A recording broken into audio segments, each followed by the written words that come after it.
ചങ്ങനാശ്ശേരി അതിരൂപതയുടെ മുഖ്യ അജപാലകനായി കഴിഞ്ഞ 17 വർഷക്കാലം സേവനമനുഷ്ഠിച്ച ആർച്ച് ബിഷപ്പ് മാർ ജോസഫ് പെരുന്തോട്ടം മെത്രാപ്പൊലീത്ത സ്ഥാനത്ത് നിന്ന് വിരമിക്കുന്നു. 22 വർഷം മെത്രാനായും 17 വർഷം മെത്രാപ്പൊലീത്തയായും ചങ്ങനാശ്ശേരി അതിരൂപതയെ നയിച്ച മാർ ജോസഫ് പെരുന്തോട്ടം പുന്നത്തുറ കോങ്ങാണ്ടൂർ പെരുന്തോട്ടം ജോസഫ് അന്നമ്മ ദമ്പതികളുടെ പുത്രനായി ബേബിച്ചൻ എന്ന് വിളിക്കുന്ന മകൻ ജനിച്ചത് 1948 ജൂലൈ 5-നായിരുന്നു. 1974 തിരുപ്പട്ടം സ്വീകരിച്ചു. 2002 മെയ് മാസത്തിൽ ചങ്ങനാശ്ശേരി സഹായമെത്രാനായി 2017 മാർച്ച് 19 മുതൽ ചങ്ങനാശ്ശേരി അതിരൂപതയിലെ മെത്രാപ്പൊലീത്തയായി മാർ ജോസഫ് പൗവത്തിലിൻ്റെ പിൻഗാമിയായി ചങ്ങനാശ്ശേരി അതിരൂപതയെ നയിക്കുകയായിരുന്നു. പാല, കാഞ്ഞിരപ്പള്ളി, തക്കല രൂപതകൾ ചങ്ങനാശ്ശേരി അതിരൂപതയുടെ കീഴിലുള്ള രൂപതകളായി മുന്നോട്ട് നയിക്കുമ്പോൾ അതിൽ മാർ ജോസഫ് പെരുന്തോട്ടം വഹിച്ച പങ്ക് സ്തുത്യർഹമാണ്.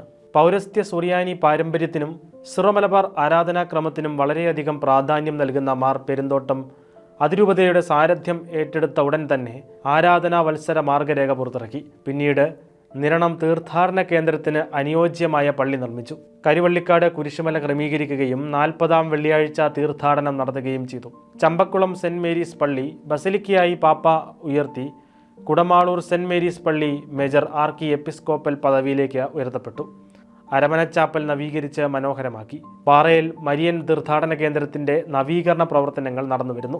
അതിരൂപതാംഗങ്ങളായ അൽഫോൻസാമയും ചാവറയച്ചനും വിശുദ്ധ പദവിയിലേക്ക് ഉയർത്തപ്പെട്ടത് ഇദ്ദേഹത്തിൻ്റെ കാലഘട്ടത്തിലാണ്. പുത്തൻപറമ്പിൽ തൊമ്മച്ചൻ, മാർ മാത്യു കാവുക്കാട്ട്, മാർ തോമസ് കുര്യാളശ്ശേരി, മദർ ഷന്താൾ SABS എന്നിവരുടെ നാമകരണ നടപടികൾ പുരോഗമിച്ചു വരുന്നു. Punnapra Mar Gregorios college, Thiruvananthapuram Kuttichal Lourdes Matha engineering കോളേജിൻ്റെ ഏറ്റെടുക്കൽ, SB, അസംഷൻ കോളേജുകൾക്കും ലഭിച്ച ഓട്ടോണോമസ് പദവി തുടങ്ങിയവ മാർ പെരുന്തോട്ടത്തിൻ്റെ കാലത്തെ പ്രധാന വിദ്യാഭ്യാസ നേട്ടങ്ങളാണ്.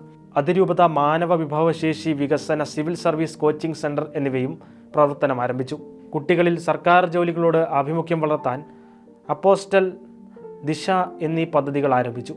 ചെത്തിപ്പുഴ സെൻറ് തോമസ് ആശുപത്രിക്ക് വളരെ വളർച്ച നേടാൻ കഴിഞ്ഞു. Mar Kavukkattu jubilee block, Mar പൗവത്തിൽ super speciality block, വിവിധ പുതിയ ഡിപ്പാർട്ട്മെൻറ്റുകൾ, കിഡ്നി ട്രാൻസ്പ്ലാന്റ്, കാർഡിയോളജി, കീമോതെറാപ്പി വിഭാഗങ്ങൾ, STP പ്ലാന്റ്, ഓക്സിജൻ പ്ലാന്റ്, മറ്റ് സ്ഥലങ്ങളിൽ സബ് സെൻ്ററുകൾ തുടങ്ങിയവ ആരംഭിച്ചു. ഓരോ വർഷവും 8 കോടിയോളം രൂപ ചികിത്സാ രംഗത്ത് ചാരിറ്റിയായി ചെത്തിപ്പുഴ ആശുപത്രി ചെലവഴിക്കുന്നു. ആലപ്പുഴ സഹൃദയ ആശുപത്രി 2012 അതിരൂപത ഏറ്റെടുത്തു. വലിയ വളർച്ച കൈവരിച്ചു. 4 ബേസിക് ഡിപ്പാർട്ട്മെൻറ്റുകൾ മാത്രമുണ്ടായിരുന്ന ആശുപത്രി ഇന്ന് 10 ബേസിക്, 6 മൾട്ടി, 9 സൂപ്പർ സ്പെഷ്യാലിറ്റികളുമായി 50-ലധികം ഡോക്ടേഴ്സുമായി മുന്നോട്ട് പോകുന്നു. മണിമലയിൽ ഇൻഫൻറ്റ് ജീസസ് ആശുപത്രി ആരംഭിച്ചു.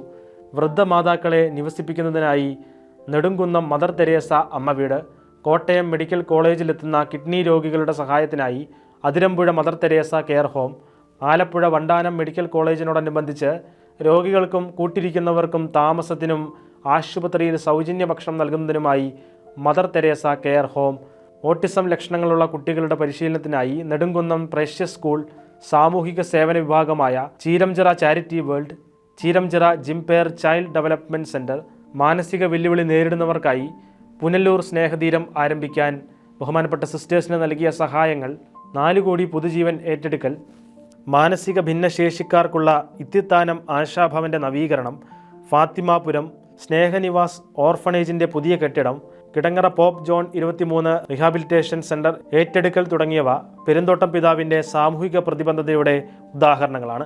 കുട്ടനാട് 2018 പ്രളയ ദുരിതത്തിൽപ്പെട്ടവർക്കായി നടപ്പിലാക്കിയ 100 കോടി രൂപയുടെ ക്ഷേമ പദ്ധതികൾ, കോവിഡ് കാലത്ത് നടപ്പിലാക്കിയ നിരവധി ക്ഷേമ പദ്ധതികൾ, മുണ്ടക്കയം, കുട്ടിക്കൽ, മണിമല പ്രദേശങ്ങളിലെ ഉരുൾപൊട്ടലിൽ നൽകിയ സഹായങ്ങൾ, ചാസ് വഴി നടത്തുന്ന നിരവധിയായ സാമൂഹിക ക്ഷേമ പദ്ധതികൾ, ജീവകാരുണ്യ നിധി ട്രസ്റ്റിൻ്റെ ആഭിമുഖ്യത്തിലുള്ള കളർ എ ഡ്രീം വിദ്യാഭ്യാസ, കളർ എ ഹോം ഭവന നിർമ്മാണ പദ്ധതികൾ, കാരിത്താസ് ചങ്ങനാശ്ശേരി ദിവ്യകാരുണ്യ ഫണ്ട്, SK ജൂബിലി ട്രസ്റ്റ് എന്നിവയും പെരുന്തോട്ടം പിതാവിൻ്റെ സാമൂഹിക പ്രതിബദ്ധതയുടെ ഉദാഹരണങ്ങളാണ്. പുതിയ മെത്രാപ്പൊലീത്തായുടെ പ്രഖ്യാപനം സിറോ-മലബാർ സഭയുടെ ആസ്ഥാനമായ കാക്കനാട് മൗണ്ട് സെൻറ് തോമസിൽ വെച്ച് നടത്തപ്പെടും.